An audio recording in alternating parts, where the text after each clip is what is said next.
Alright, so what we got here is the Metra, well, the main connector for the Metra 705521 that I picked up. And this is the harness I got with the JVC. Like I said, it was secondhand. See, I had to cut the butt connectors out here, and I'm going to finish cleaning up the other side of them. This evidently came out of a Chrysler, some kind, I don't know. So I'll have this up. I'm gonna see what information I can find on this, and then I'll just put this guy up for sale. I'm sure somebody can make use of it. But first, I have to finish cleaning up the wiring here. And notice this light pale green wire. This is actually what goes to the parking brake. What's the word? The parking brake signal. And this is supposed to tell the JVC that, hey, you actually have the parking brake on, because you're not supposed to be able to use the video without doing parking brake. Well, you see they had it hooked straight to the ground so that they could use it whenever they wanted. My intention is to run one of the video outputs to a 7-inch LCD in the back for my little boy.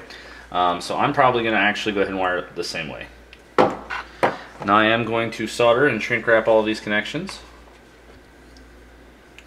Okay, these guys are really long. I'm going to actually take these, my heat shrink, and cut these guys down in half. I don't need that much heat shrink on there. Twist those guys together. Start off with our ground wire. Nice thing here is this is all very simple. It's color coded, so you just match up the color codes. As a matter of fact, for that connection, I'm actually going to go with a little wider piece of heat shrink compound or heat shrink tubing, because it's got to go over a double wire connection. So I'm going to go with a little bit bigger piece here, like so.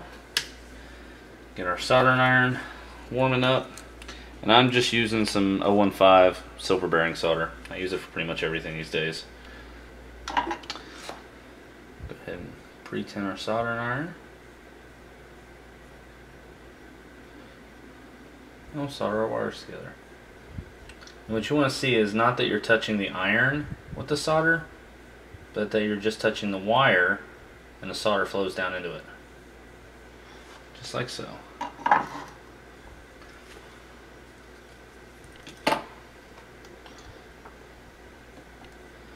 And then I can bring my heat shrink, get it up over both the wires.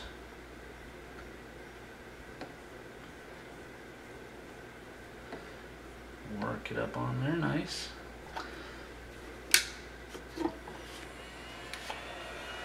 And you can just use a lighter, but I mean, my soldering station actually has a hot air, so.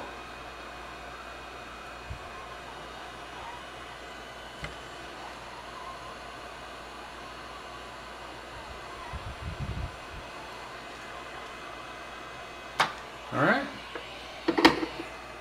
There you go. We're going to do that for the rest of the connections, and then we'll come back. Alright, so I want to see if I can give you guys a little better view how I do this. I've just got these white ones left, and then I got to do a little research into the wiring harness in my truck. Get my heat shrink on. Match up my wires. And the way I do this, form a little cross, and what you want to do is wrap the wires around one another and wrap them up good and tight and make them very tight. See, the solder is going to flow down in between all of those, and the solder is going to, for lack of a better word, just really structurally glue that together. Get a little solder on the iron, heat it up. Now notice when I do this though, I'm not trying to melt the solder onto the iron.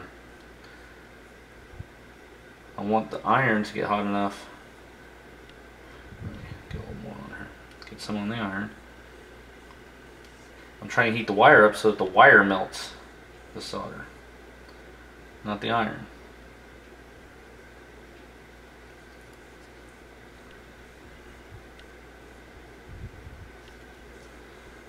That's how you make sure that your wire and your solder gets down in between everything, because the wire itself is actually melting it and causing it to flow down in. I'll do the same thing here.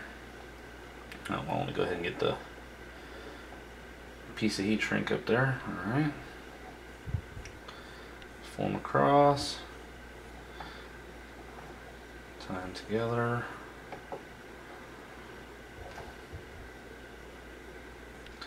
So it makes a good strong bond. I could pull those apart, but by pulling those apart, it would not be the wires separating, it would be the wires unwinding and separating, or unraveling and separating, if you will. And the solder prevents that from happening. I need to find my brass ball too, because normally I'd be cleaning my tip in between each of these, and I'm not. And it's really kind of getting a little, I need to at least wet a sponge or something.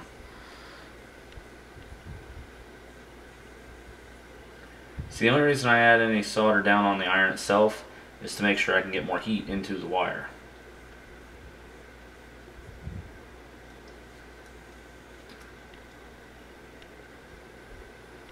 Alright.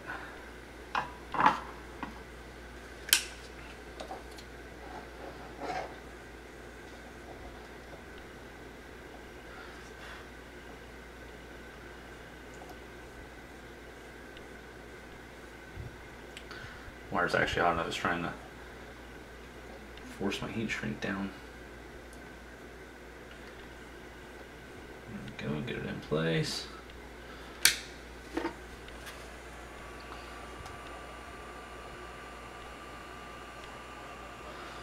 Shrink our heat shrink tubing. And that's that. These are not coming apart. I'll break the wire before I break those joints.